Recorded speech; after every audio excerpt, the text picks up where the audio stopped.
Sorry, I couldn't catch you quite catch you there. Are you going live now? Okay. Yes, we are live, Sujata. Uh, Okay. so, hello everyone. Welcome to the 43rd episode of Let's Talk Inclusion. I'm Manobina Chakraborty, the founder of I for Inclusion, and I'm absolutely delighted to introduce our experts to you today.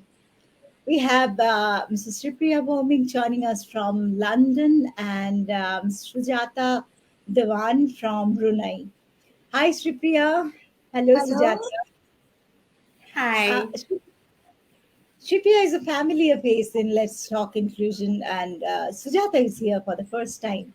So, Sujata, could you please tell our viewers a little bit about yourself, Sujata?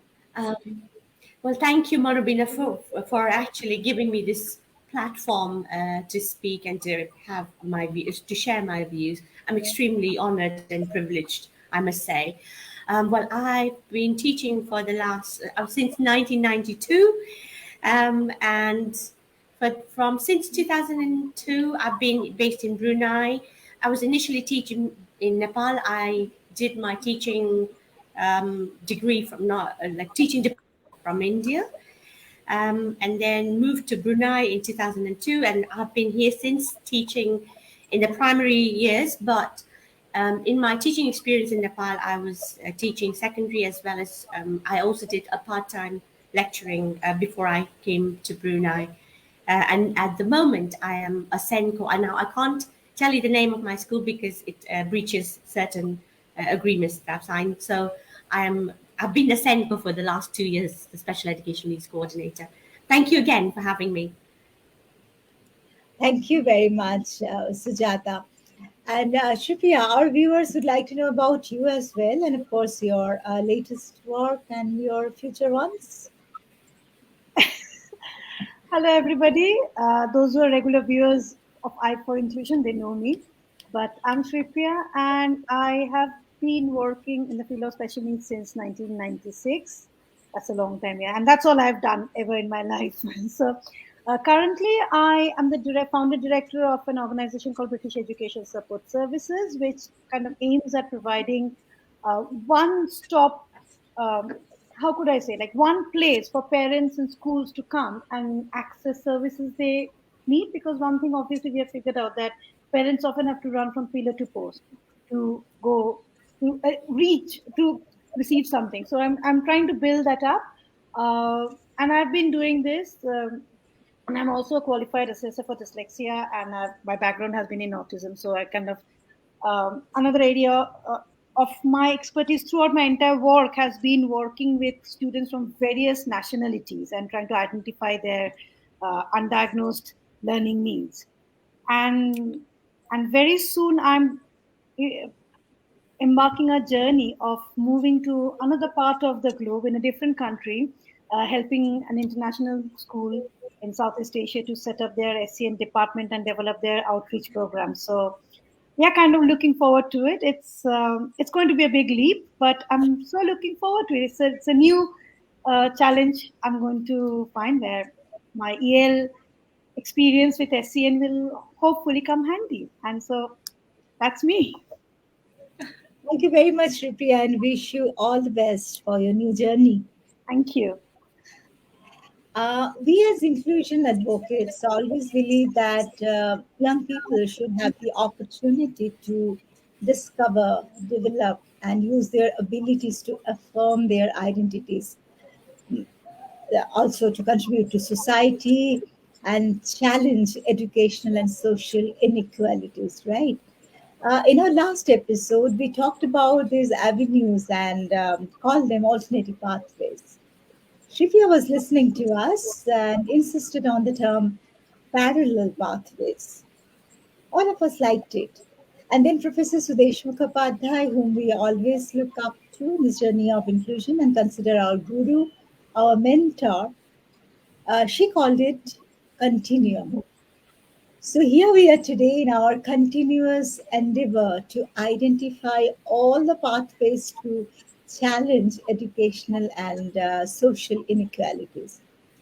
Shripriya, what would you like to say to us? What is your views about it? one thing I have always believed, that as soon as you term something as alternative, that means you're straight away alienating and you're saying it's a secondary option. Because you couldn't access the mainstream thing, so you're going for an alternative form. So immediately you're taking away their right to be inclusive. So you're not including it. So that's where I have always objected to terms like extracurricular activities, then because it's co-curricular activity, because it's part of the curriculum, it's part, because education at the end of the day means an overall development of a child's personality, and it has been narrowed down to just getting grades and being somebody being extremely literate, but absolutely, in my opinion, is ill-educated because they don't even know how to talk to people. They don't have any other skill set. So education is a wider term. So when we're talking about education, so would you say a farmer who has got immense knowledge in the field of farming and agriculture, but might not be holding a degree, is uneducated? No, he might be illiterate, but definitely not educated. He can challenge a very superior researcher in the field of agriculture with his knowledge. So he is educated in his own sphere. So we cannot say that, oh, we couldn't do mainstream, so we are following an alternative path. We are giving them an alternative. So you are straight away alienating them from the mainstream society. And I think the key for inclusion is we have narrowed it down to due to economical reason, social reason, whatever reason is, oh, we can put them in a classroom. That's it. No, that's not inclusion. Every child has got their right to be educated. Every child has got their right to be educated in their own suitable way, in their own suitable speed, in an environment where they can thrive. So instead of dumping them in a mainstream classroom, why not we work towards taking away the tag of special school? It's a school. It's a place where the kids are getting educated. So let's put that respect. Let's change the mindset, not dump them. Many people will say, "Oh, but what's oh, but?" If it's in your mind that it's an alternative school, it's an alternative career, it's an alternative pathway. What are we talking about? The whole purpose of inclusion is lost. Let's not even talk about it then. So I think that is where I find quite I get quite like you can feel my I can go on about it. So yeah. Thank you very much, Sreepriya. Thanks a lot. Yes. And Sujata, what are your views? I think I do agree a lot with what Sreepriya has just said, because initially when I started my teaching career in my teaching practice in India and then my teaching career in Nepal, um, also the sorts of terms and the diagnosis that the children in the UK have had access to, our children didn't have access to. And, yes, there were, I think we did fail some children in that maybe we didn't have the strategies or, the approaches to support them within the classroom setting. However, like Sreepriya said, education, I mean, today, we've got education at our knowledge at our fingertips, like Google. It was brought home to me, like especially when just before my child left for university, my youngest left for university, I was saying to him, "You've got to learn to cook now. You need to, look at me and watch me doing it while you're here during the holidays." And he said, "Well, Mom, there's Google." And when you have knowledge there, when you have access to things like Google, there is, quite rightly, like Sreepriya put it, there is no need to say alternative things. However, I think in order to change culturally, I think we have to pay a lot of attention to the linguistic terms we use, because if we say, okay, how come alternative paths? We use the term success, but what are the markers of success culturally? You've got maybe it is education in the terms of certificates. Yeah, you've got employability. If you're not employable, then maybe you're not successful. Then you've got your social status. Maybe if according to some certain people you don't have the whatever that goes with that perception of the social status, culturally and socially, the social status there, you're not successful. So we've got to be really careful about how we define success, how we define education. And I'm a very big fan of what the UK initiative way back in 2003. They had the Every Child Matters agenda. That was the UK government initiative they put forward, and in that they had 5 outcomes that were really child centered. So you wanted the child to be safe, you wanted the child to be healthy, you wanted the child to have an economic, healthy, economic well-being. And another outcome was for that child to make a positive contribution to society. So yeah, sorry, did I just have 4 there? Sorry. And so economic well-being. What's the fifth? Do you know the fifth one, Shupriya? It just slips my mind now. So anyway, because the whole thing has been taken apart now, so it's all. Yeah, I know, but that was, for me, that was an amazing program they had. It's all lost now. Yeah, to have, it was not centered around what our grades would be. It was centered around that individual, for that individual child to achieve their full potential, wherever, however. And so that is my view of inclusion. I don't think I can articulate it to fit a certain criteria as such, but then it is a very broad topic you brought on, Manobina. So do forgive me if I'm very woolly about certain aspects. You rightly said that it's very difficult to actually, put it within a predefined box, because every child is unique. Yes. So somebody who can do something might not do something else. But what we are seeing in an inclusive setup, when the whole focus is on academic achievement, that Yes. lack of success for 6 to 7 hours a day is slowly being reflected upon the other spheres of life, which might be child's strength.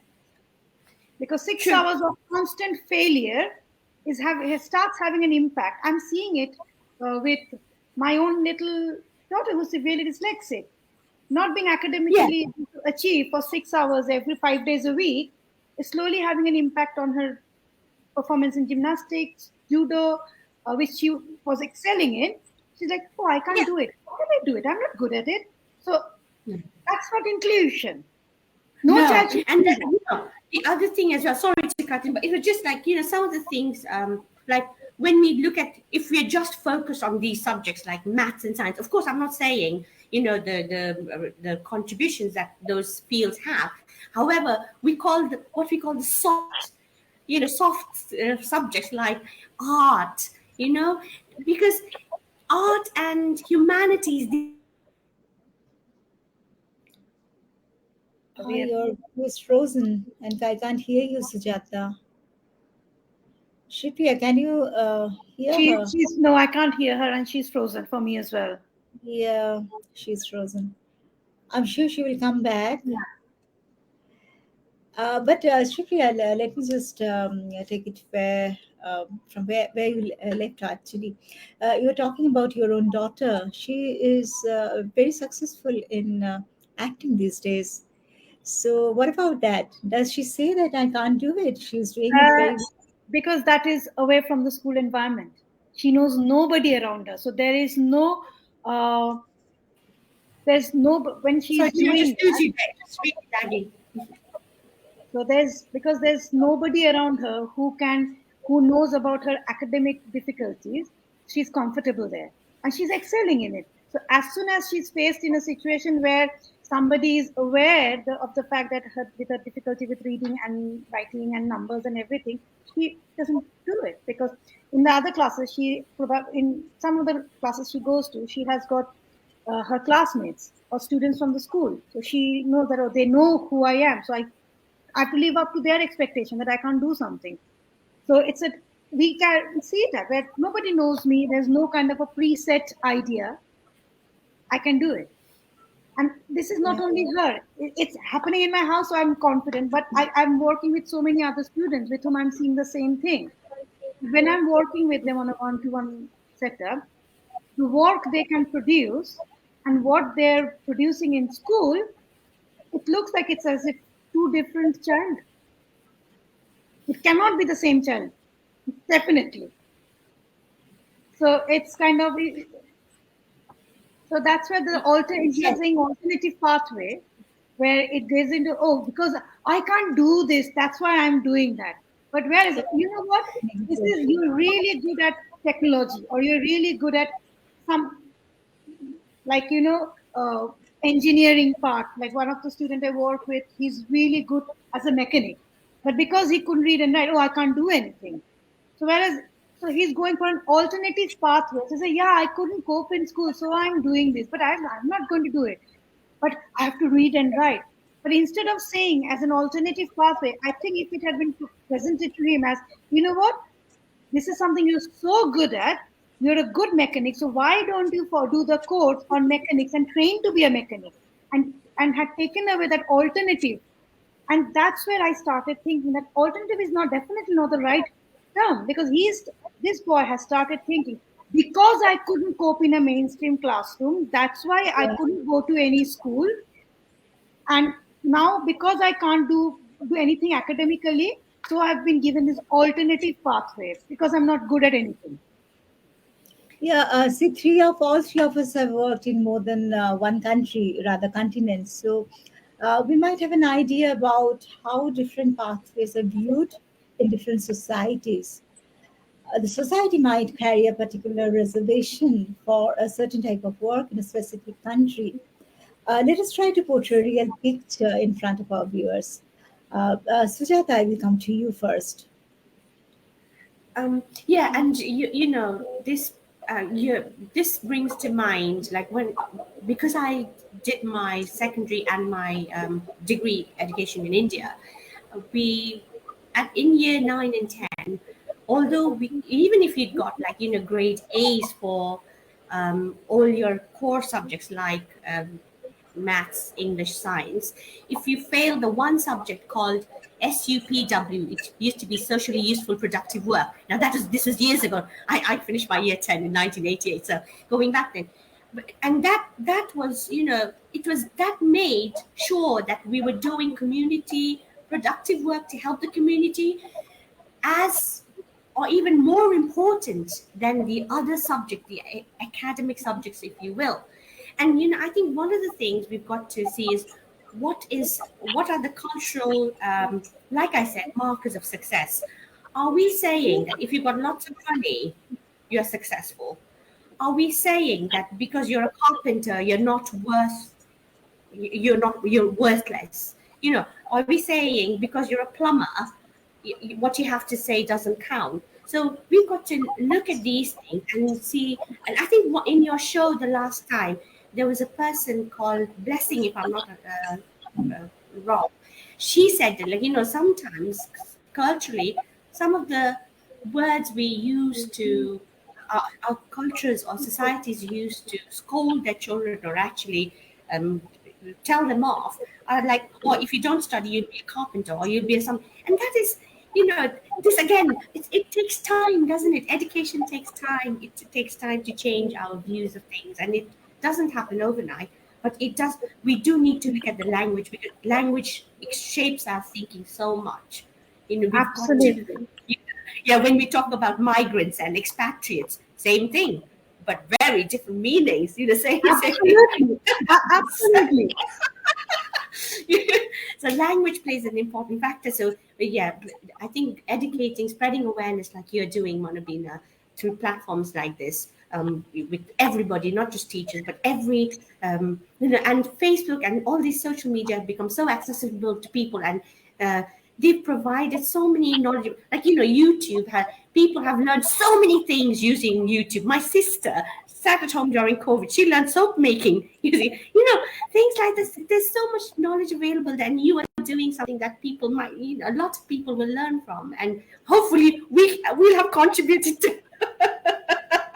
Definitely, definitely. And yeah, you were talking about India. See, in India, the society is trapped under the idea of so called white collar jobs that are actually approved by the society, the Just so called, excuse me for a second. yeah, yeah, okay. This is actually the, what should I say, when I was in Scotland, I found there is respect for other kind of job as well. But in India, a young person who is appearing for his or her school leaving certificate examinations, before that, that young person is actually extremely busy and has no time for anything, because they have to prepare for their competitive exams to get into a good medical college or an IIT. So we are kind of trapped in the idea of so-called good jobs or white collar jobs, and other respect for other professions is much less, I must say. Yeah, and I think that comes down to, how we define success. Is it because those jobs give you more money? Mhm. Yes, I'm not denying the fact that a doctor, a medical student does put in huge amounts of time and money investment into but so do the other people in their own fields. Like, as a teacher, we put in a lot of time into. So if every profession is respected as being contributing meaningfully to the culture at hand, to the society in general, then I think if we develop that respect, like Monobina, like you said, if we develop respect for every kind of job, like in some of the European countries, like when a teacher has just as much respect as any other profession does. When you have things like that, then things will begin to change, I suppose. And Mhm. also, I think the it's one thing I often tell some of my friends about this, that the language usage, that you talk about the other professions as a okay, and I think that stems from that alternative, again the word alternative. If it was part of, like, yeah, you can't be trained to be a plumber. Remember, even if you're a doctor, you cannot do without a plumber. If Exactly. you're stuck, you are more, actually they are not, they are less dependent on us. We are more dependent because we don't have the skill set. So we better like, I think that is where it's not about India. I wouldn't talk about any one particular country because it's a global issue. uh, Yeah. until unless we change the mindset, and we can only change the mindset by using the right sort of terminology and forcing people be on their face. I like, people often tell me, "Oh God, you always moan about things." I said, "Look, this is how it is. Nobody will fight for this." And to be honest, until unless you have it, like, it's, you are facing the difficulty, you're least bothered. Honestly speaking, how many of our friends who hasn't got kids with special needs would actually sit and watch us talk? Nobody. That's a hardcore reality on our face. Okay? So the thing is that, so I have to talk. I know you will not take the initiative, so I have to talk. Oh yeah, but the one, and this alternative thing has always been bugging me, because that is where the problem starts. As soon as we say that, okay, he couldn't cope here, so he's going there. We wouldn't talk about a child if I don't like, say for example, one good school he's going to, and for some reason you don't like it, and he goes to another mainstream school. You don't really mind. Yeah, we changed school. It's kind of okay. We have lots of excuses why we have changed school. But if the child goes to a special school because immediately, oh, he's going to an alternative profession. Why? It's a school. So if we focus on the word school rather than special or mainstream, get rid of these stuff. First, let's talk about the terminology, then talk about the inclusion. Inclusion is in here, not with the words, not with the, it's not with the, people just talking, oh, we have got 40 students. Yeah, but the teachers are not trained. You are expecting a science teacher to teach Shakespeare. Would you do that? No. Then why would you expect a regular teacher who is not trained in special needs deal with students who need specialist training? In UK, I'm often seeing teaching assistants having the full responsibility of teaching students with special needs who has never been to any training. Half a day of And this, online training, and there. I know of somebody personally, and that was the shock of my life, that recently, who is who didn't even complete GCSE is leading an intervention program. So I said, have you had any training? She said, no. I said, so how do you deliver the training? She said, oh, teacher gives me worksheets and I just do it with them. And she's in charge of delivering a literacy numeracy intervention program in a primary school. She has not even been Yeah. through any training. So why? Why would we even allow this to happen? Just because a child is in a mainstream school, is that it? No, that's not. So until unless we And I, change the I agree mind, with you. Yeah, I agree with you, Sreepriya, because sometimes the children, and we're not denying that different people, different individuals will need different things, different strategies, and different ways of teaching and different way access materials. However, oftentimes my experience has been the same.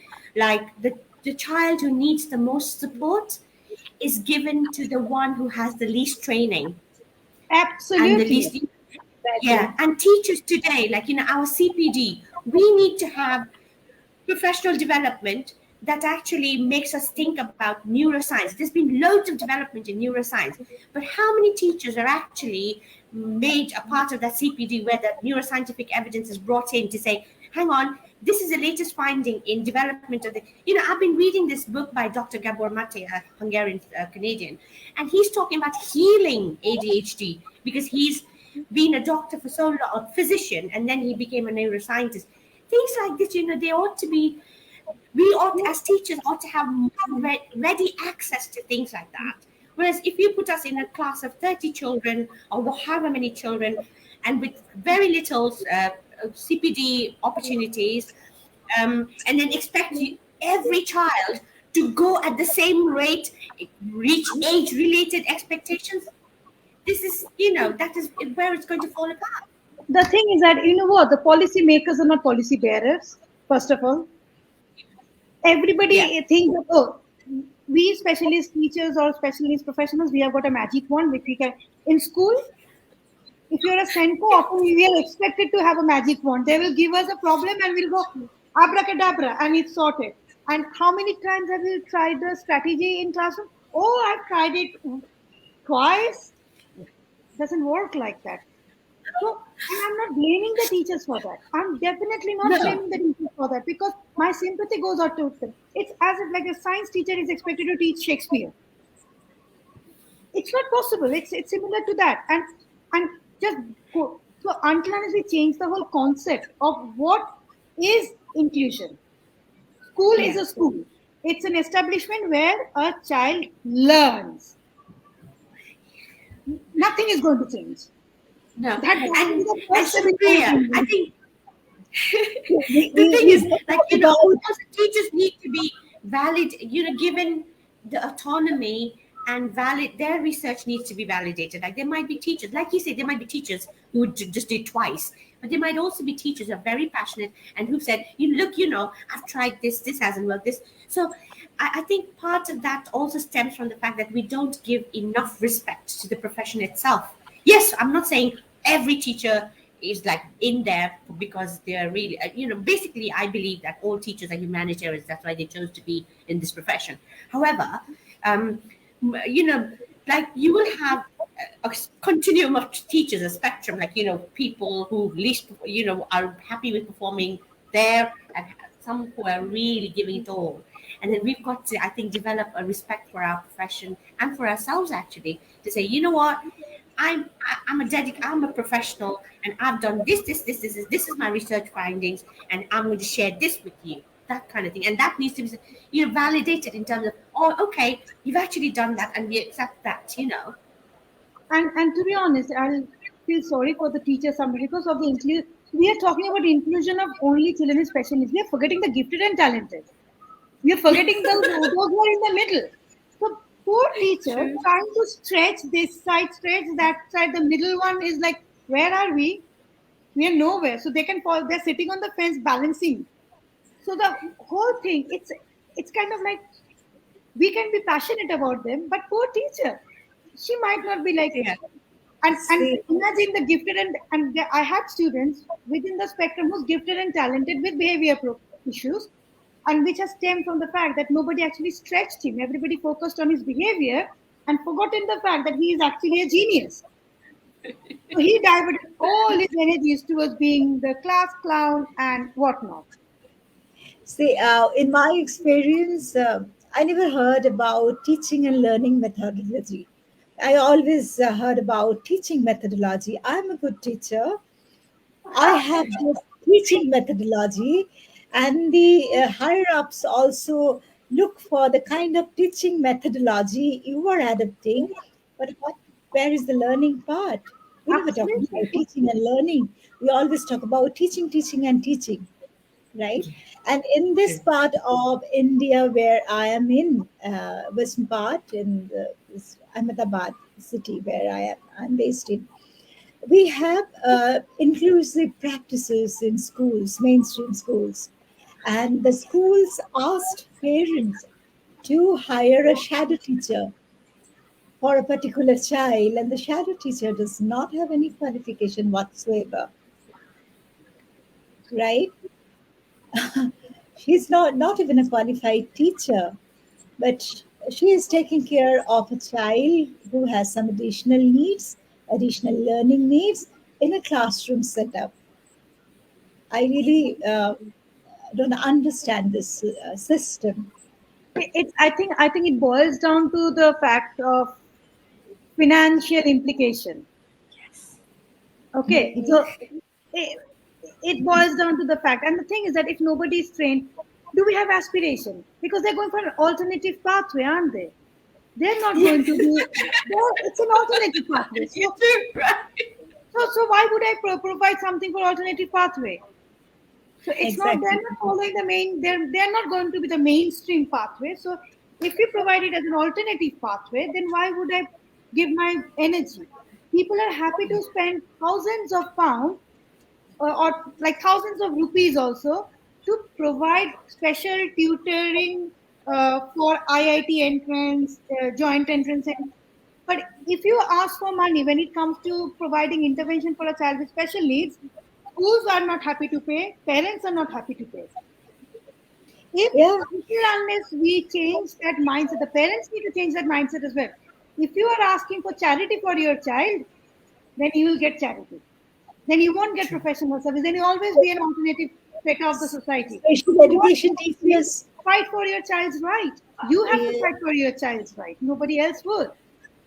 special Yeah. And education teachers are very poorly yeah, paid. Yeah, It's everywhere. yeah. It's everywhere. It's not.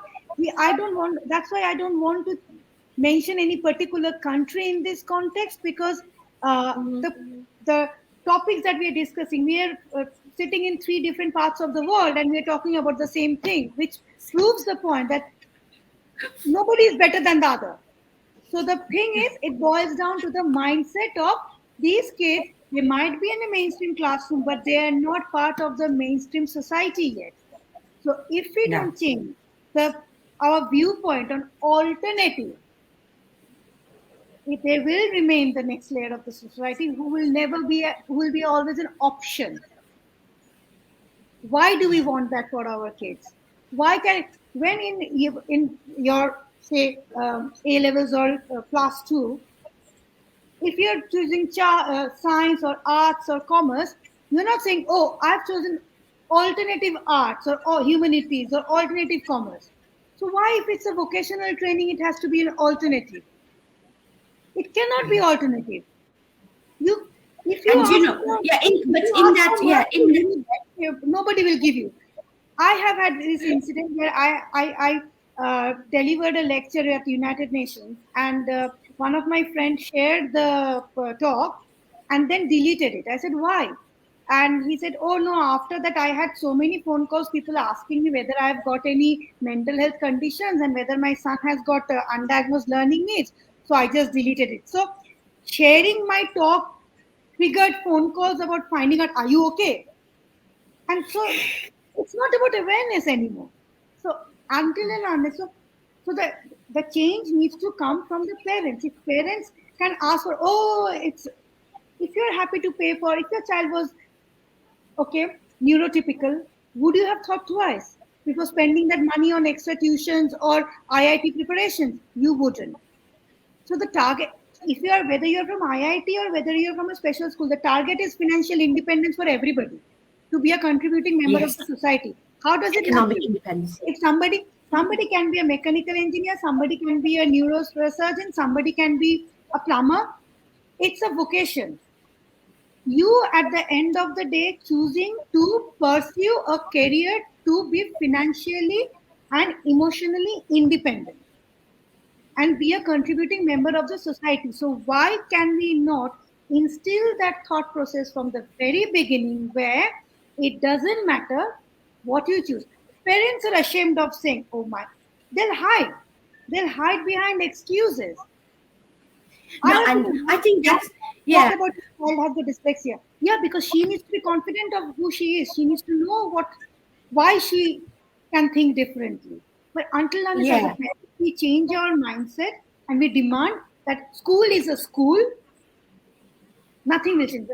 I think the starting point is changing the mindset about where my child is going. Only then you can talk about, further Yeah. inclusive setting. True. And I think Mhm. one of the thing is like awareness isn't like culturally. I think even within where I come from Nepal, and where I grew up in India, like there's still a stigma attached because of the implications of how their lives will turn out to be successful and not successful. So again, back, Correct. that's why I say, the UK initiative, the Every Child Matters agenda. It was such a nice thing. I wish all countries could have taken that criteria and just I said, would like to ask you about one. I would like to talk about this because everybody says the stigma in the society. hmm Who is bothered about the stigma? It's the parent. it's It's the the parents, yeah. society. So So yeah, if the parent can come up front and talk about it, that yes, yes. you have to accept my child because if we start Yeah, no, taking but this then they form, might not have the knowledge, you see. They might not have the knowledge to define what it is. nobody. It's again as a parent. Okay, I've been a professional first and then parent of a dyslexic child later. But as a parent, once you know, you have to upgrade your knowledge base. Nobody will come and give it to you. So before preparing your child for the joint entrance exam, you do your full-fledged research. Don't do that. Which tutorial is better? You do Yeah, it. but I think, Sreepriya, I think you're talking about parents who are educated. What about educated in the term? Like, when I I say again, educated, literate. look, I So will tell you if something. I will tell you something. yeah, I have worked in that strata of the society for a very long time. My uh-huh. problem had never been with that strata of the society. They were much more honest about it Accepting, because no, can accepting. they access? The Okay, reason is because for them the financial independence is the key. So for them, exactly. whether they go to university doesn't matter. Didi, can they earn something? Teach them something. We have got projects running in Calcutta where they are producing lots of. They're working with boutique where they are producing. They're printing clothes. They're doing producing handmade products, spices, and everything. And the young adults who are part of that project, they're coming from the various strata of the society, and they're severely visible. But the way the program has been initiated, the project has been developed over the years. Right. They are all earning their salary every month. On principle, I never donate any money. I buy stuff from them. If I want to donate something, I ask them, what do you need? I buy it because I want to show them the respect.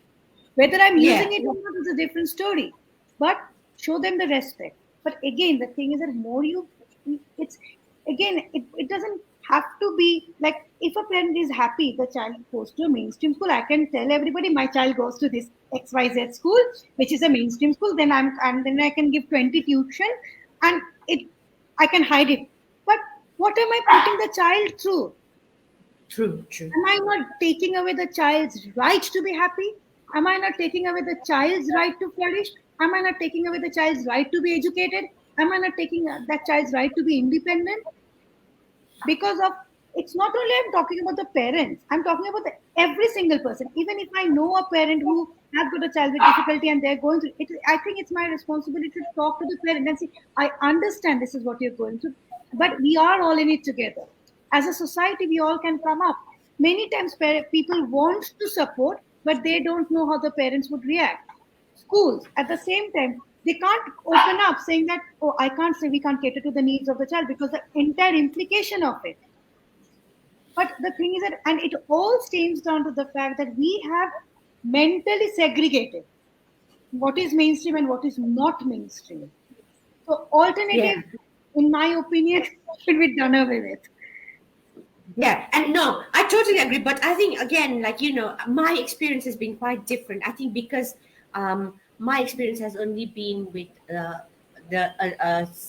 let's say an economic strata of society that I think it's just on the margin of middle and so economically what we would class as middle and then lower economic strata. So because my experience is that many of them don't not it's just that they don't understand, oh, if my child hasn't spoken by the time he's 3, that there's actually a need there, or that they'll catch up. So it's that kind of awareness again.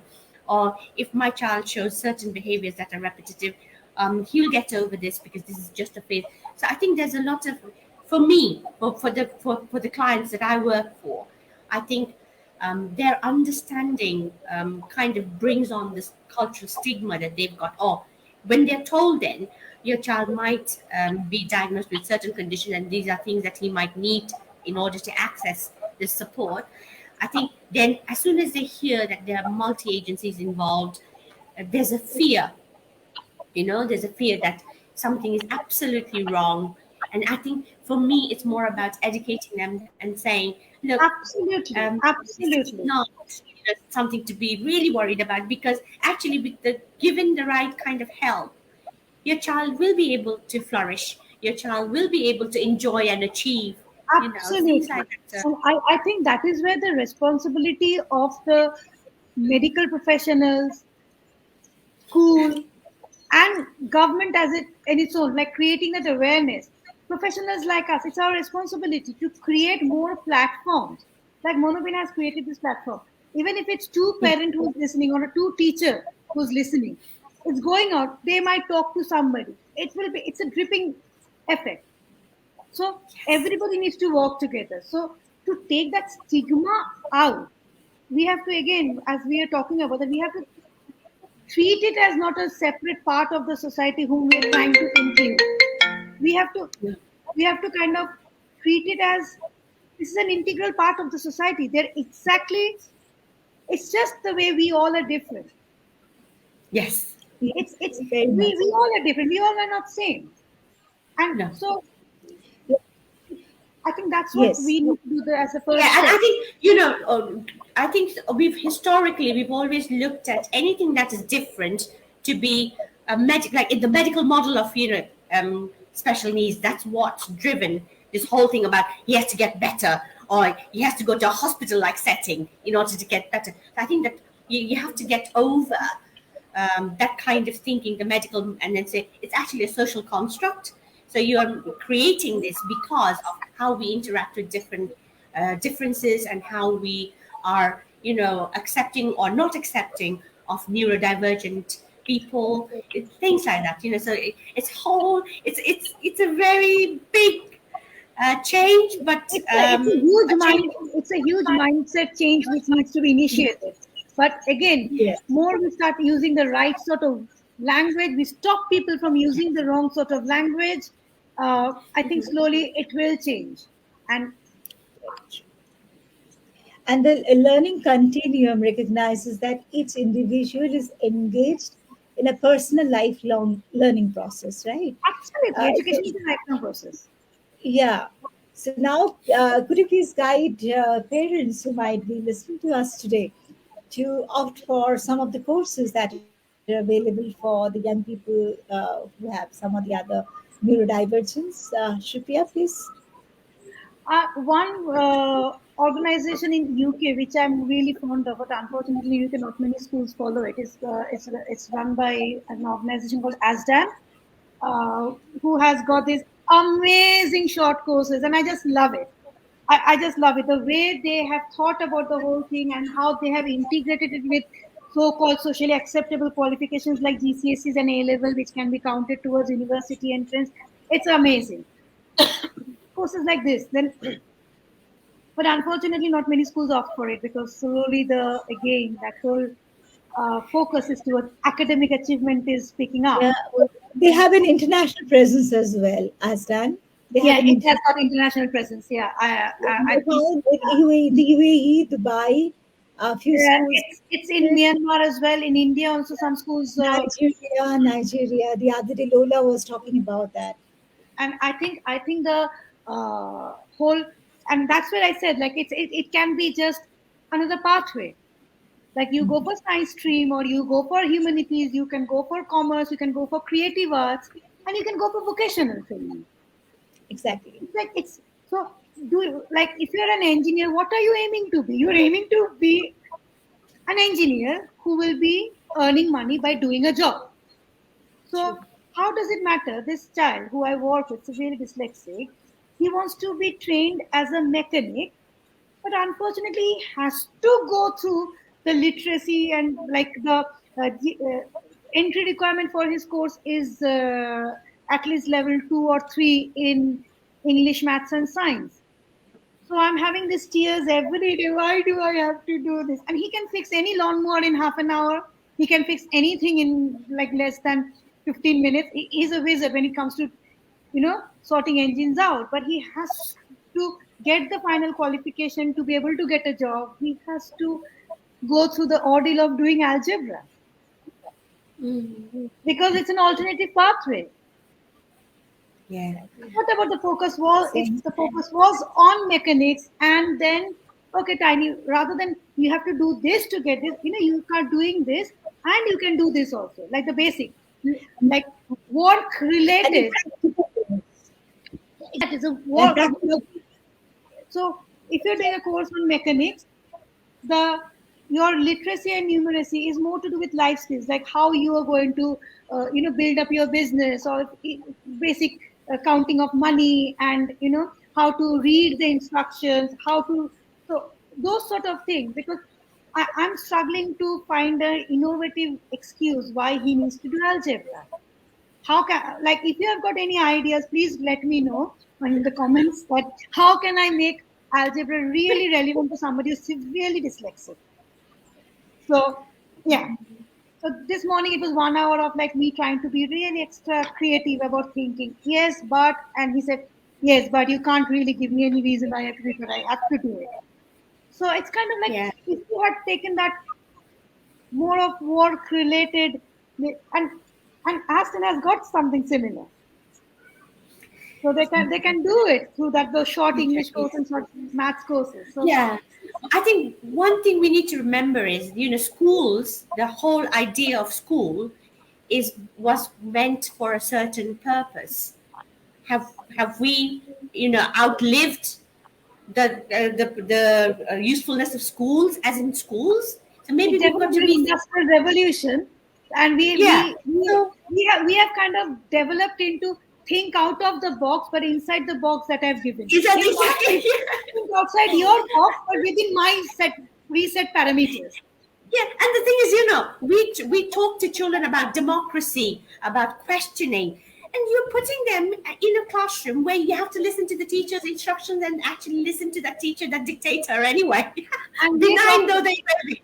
and we So, are talking about multisensory activities. So we are actually stimulating them, and then we're asking them to, but you have to pick the stimulation which I'm comfortable with. So it's my choice. Like Exactly. I know my little one finds it extremely difficult to deal with phonics. She's a sight reader, so she could sight read, but then she was forced into the phonics because that's what national curriculum demands. And then when it came to tricky word, we ended up having at a tahat. That time again, she was told, "No, you have to sight read. You have to remember what these words look." And it was like, why? So Boat and Coat and Tahat and Tahiz. I've been dealing with this for years now. Boat, Coat, Tahat, Tahiz. Technically correct. That day yes, I but that day I had one is sugar not spelled with SH. because it says sh, and you say sh is sh. Point. Good, Isn't yeah. it easy if you just tell me sugar rather than going sh, g, r? So the thing is that we are not actually letting them explore their own strength. No. Exactly. And that is the Because, thing, I think we because really need to somebody has rethink. Yeah. and it's teachers can't really do that. See, I can't No. expect the teacher to teach 30 kids. Okay, you learn by sight word, you do it with sight word. You learn phonetically, Yeah. you do it phonetically. And then the teacher who's trying to teach has been given a worksheet based on phonics where this girl learns. So sight reading. Here in primary schools, teachers generally write down the answers on the blackboard and children copy them. It is good because it makes the correction work for 45, 50 children a little like easier. But what do they learn? That is my question. And we talk about the teaching methodology always, not the learning part is You missed can't out. blame anybody, science teacher teaching Shakespeare. And see, what happens is maybe because of the population in this part of the world, a teacher in the classroom in 35 minutes class period will have to teach 40, 45, 15, in some classes 60 children even. And she really doesn't have any time to uh, work with a child who might have some additional learning need separately. And Absolutely. that is the problem. And the teacher is answerable to her higher ups for the learning. But I don't know whether learning is taking place or not. When my daughter was younger, she just completed her first year in the uni now, the second year of her BSc. She never used to mug up and write, or she was not in favor of copying down something from the board. So if she was absent, her friend used to try to send her the notebook so that she can copy, but she always refused to do so. She never went for a private coaching or something and managed to score 90% or so in the 12 board examinations, and I'm happy with it. Although the mad race of scoring good marks, uh, 90% is not much. The children these days Even know 99. 90 and all these things. Not even Uh, a single subject I've ever scored 90%. That doesn't make me any less successful in life. so I'm happy. I have always been happy because she didn't copy. She never went for private tuition, and she managed it on her own. So I'm happy. So, but that is The thing is that she, being neurotypical, she has got the skill set to do it. But Yeah. for kids with special needs, they need that extra help. So what anybody could learn in 5 minutes, they would take 50 minutes. But they don't have the time in class. They don't have the time in yeah. school. No. So you are expecting them to literally run. So imagine a child with slow processing speed. And let's focus on one child with slow processing speed. Yeah. I have entered the first lesson, maths. Teacher has said something. By the time I have processed it, I've already moved on to the school class has moved on to the second lesson, which probably is geography. Nothing to do with science, maths. What has happened? And then it's break time. And then it's English. So after the whole day, they have what they have realized. Oh, I've understood what the teacher has said, but it's probably completely wrong concept they have developed because half from this lesson, half from that lesson, something the friend has said, and another the added difficulty which one of my student had pointed out in UK was this. On top of it, I have to remember which building I have to go to because they have to travel from one class to another. Like in India, they're in one Yes. classroom. In UK, Yeah. it's like from science building to maths building to English building to MFL, and then to another thing, and that travels. So remembering the pathway. So entire thing is muddled up. So slowly the gap increases. And also, Yeah. as you said a few minutes back, that there are lots of teachers who are really good at it, but they don't get that teacher constantly. So they don't get that constant input from a teacher who is really good. So, and especially when they go to secondary, I have had in one of my job where I had a child join secondary because I was a secondary Senko, and during the transition, we got the report that focused on his physical needs. When I went to school, the child was absent on that day. They could have told me, but I didn't get chance to observe. But everybody, yeah, yeah, look at his writing. He did all this work and blah blah blah, everything. So then we had a transition day when before the start of school, we wanted to invite all these kids to spend a day with us so that we can have a feel. And one of my teaching assistant came and said, he doesn't even know the letters of the alphabet. He doesn't even know how to write his name. And that was nowhere mentioned in the report because throughout the primary school, he had one-to-one support. The parents were happy that he was having one-to-one support. All Yeah. the work were produced by the teaching assistant. He never had to do anything. So he never did anything. So I had to call an emergency meeting and tell the parent that he actually can't. I can't deal with his need because he needs to go to a mainstream special school. And guess what the dad said? The first thing he said was, "Thank you so much." Because the day he was born, I knew he needed a specialist setup, but everybody kept on telling me he's doing fine. And now he's thriving. We had to fight for it because of the lack of special schools. But Yeah. somehow I managed to get the paperwork sorted, and he is now thriving in a specialist setup. Did we not set the child up for failure?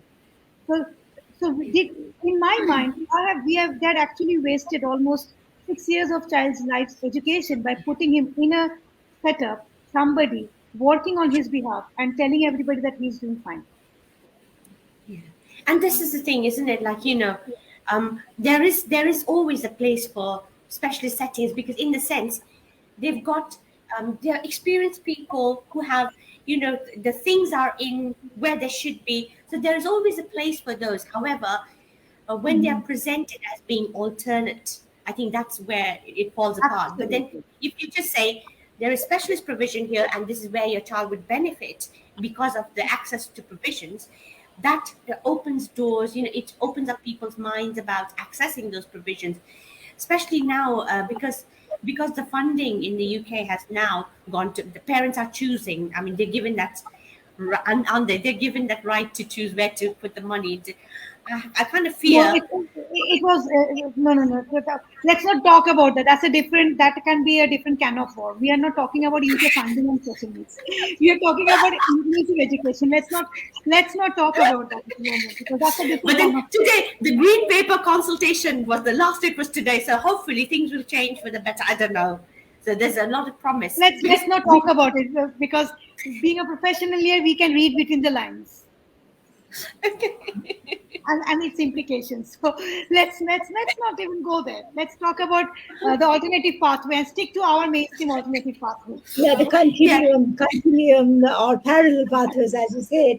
And I have personally experienced in my life, I also associated a special needs unit here.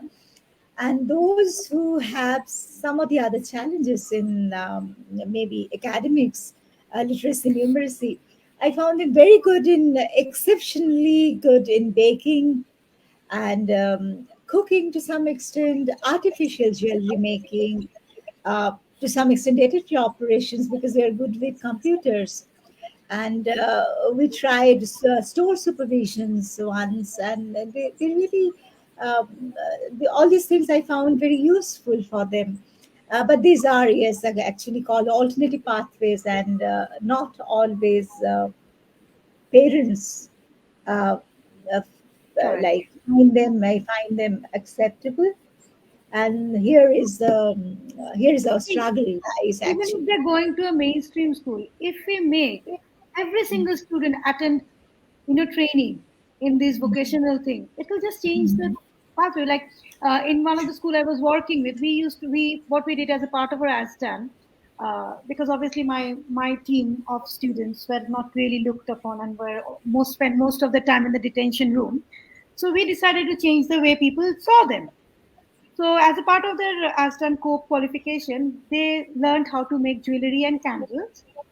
Mhm. They sold them within their peers. They raised the fund for cancer research. And that really elevated their profile. Definitely. And then lots of students actually asked, Miss, can we also join the jewelry making and candle making session? He said, of course you can. I do it every day. And exactly. And then as part of the pathway, they wanted to go for bowling and swimming. So I said, okay, you have to go to the head teacher, create your presentation, ask for the funding, and get it. So they did it.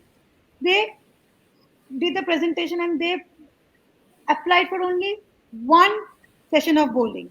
And the head teacher asked me, do you want me to give them more? I said, no, they need to learn. So they got the money, they went, and they could play only one game. And they came back, but Miss, that's not fair. I said, well, you have learned your lesson. You should have told us. I said, no, that's part of the research.